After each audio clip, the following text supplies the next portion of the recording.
Have you ever wondered how much all of your cloud, backup, productivity, and media subscriptions cost you each year? Yeah, it was a bit of a smack in the face for me too. In this video, I'm going to show you something that can change all of that, and it fits in the palm of your hand.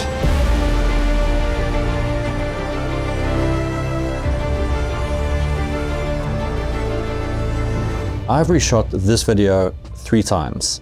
Why? Because I'm a complete Homelab newbie, and every time I thought I was done with this thing, it blew my mind and dragged me down another rabbit hole. Alongside a Synology NAS that the family uses, what I've been using for my production work backups is an ancient relic in the form of an HP N54L MicroServer running Windows Server. It's reliable, but she's tired. The ZimaBoard 2 is 6 times faster, 6 times more power efficient, and literally fits in my pocket. This little Homelab server right here can change everything for you. Yes, it can be considered expensive. Off the bat, this full kit costs around $440 or about 7,000 Rand for my South African homies. But before that price scares you off and you want to close this video, just hear me out. Because not only is this hella fun to mess around with, it can actually save you money. What did he say? By replacing every single cloud, media, productivity, and backup subscription you currently pay for, including AI LLMs, because I love to around and find out on this channel. The ZimaBoard 2 is what's called a single board server. It's aimed at Homelab enthusiasts who just love to tinker. And being a first-time Homelabber myself, this is an excellent Fisher Price, my first server kind of product. But don't let that fool you. This thing, it can do a lot. So let's look at what IceWhale, the makers of this little tech tangle, sent me. I do get to keep this, but I say what I want. I'm a strong, independent man. Good. I love this packaging. It's clean, rugged, and uses the thickest cardboard I've ever seen.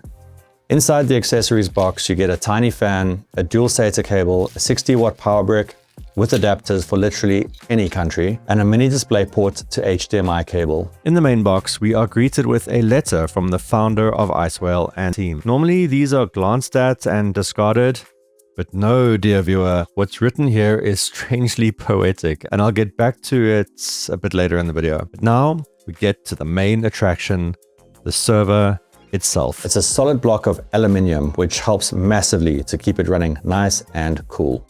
It's got some real weight to it. Port-wise, it's loaded with 2 USB 3s, dual 2.5 gigabit Ethernet, and dual SATA ports. But the real star of the show for connectivity is this open-backed PCIe Gen 3x4 slot on the side. Because it's open-backed, you can stick physically longer cards on here without any issue. IceWhale is very self-aware of who their target audience is, so even include cutouts in the cardboard box that it comes with so you can use it as a stand for the ZimaBoard, with space for 2 2.5-inch SATA SSDs, so you can get up and running immediately. In the second box, we have the aluminium hard drive cage, which fits 2 3.5-inch hard drives, plus your assembly screws, a PCI Express extension cable, and a mounting bracket. So let's assemble this thing and see what it can do. I'm not doing an assembly guide. There are tons of guides online, and you have to pay attention to the order of things because I definitely messed up a few times. I believe in you though. You got this.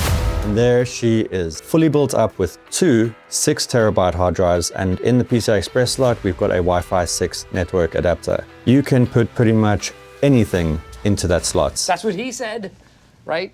But seriously, you can add an NVMe card for more super fast storage, a 6-port SATA card for more hard drives, a 10 gig network card, more USB, or like I teased earlier, a giant GPU.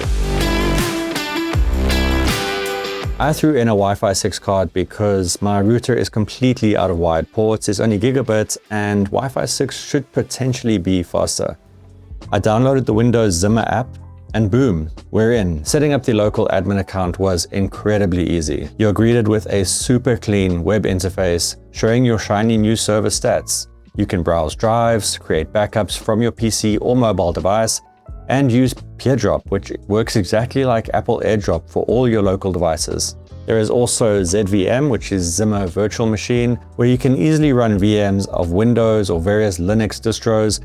And because it's an x86 Intel processor, you can install pretty much any OS you want on here. TrueNAS, Unraid, Proxmox, pfSense, go nuts. I'm sticking with ZimaOS because it's super user-friendly and it works great. Creating a RAID 1 array to mirror the drives went super smooth. This gives me 6 terabytes of total storage with parity, meaning if one drive fails, I have an exact duplicate of my data on the other. Let's talk about the really cool stuff. The real fun comes in with the App Store. Over 400 apps, services, and Docker containers. Coming from a Synology NAS, I was barely scratching the surface of what is out there. Synology is fine, but mine's an older model, a DS918 Plus, and it's very business focused. Diving into what the ZimaBoard has to offer was a real eye-opener. Take Google or Apple Photos, for example. They are awesome services with face detection and smart search, but their free tiers, 15 gigs for Google and a pathetic 5 gigs for iCloud, they fill up in a week. Then, if you want more, they hit you with a monthly subscription fee. Instead, you can run Immich. It does basically exactly the same thing using 100% local machine learning. It recognizes faces, groups them, has powerful image search, a built-in photo editor, and easy sharing. And you're no longer sending your private data to a random data center. It's all saved right in your home. Oh, and the mobile app is available on both Android and iOS. I recently lost my Pippin, my best boy ever. And as anyone who loves animals knows, that pain is next level. I was disappointed to see that Immich currently doesn't support pet detection like Google Photos does, but a simple Google search later, and I gotta say, the open source community are a bunch of real ones. There are options to sideload Dockers that work with Immich to group your pet images. It's so cool, right? And it doesn't stop at photos. With one click in the App Store, you can run Jellyfin or Plex to host your own visual media and ditch Netflix. Create your own book library, stream your own music, run your smart home locally with Home Assistant, create your own network-wide ad blocker. You can run Nextcloud or OpenOffice to replace Microsoft 365, host a locally run budgeting or invoicing app, manage your ROMs easy peasy, and yes, even store Steam game caches.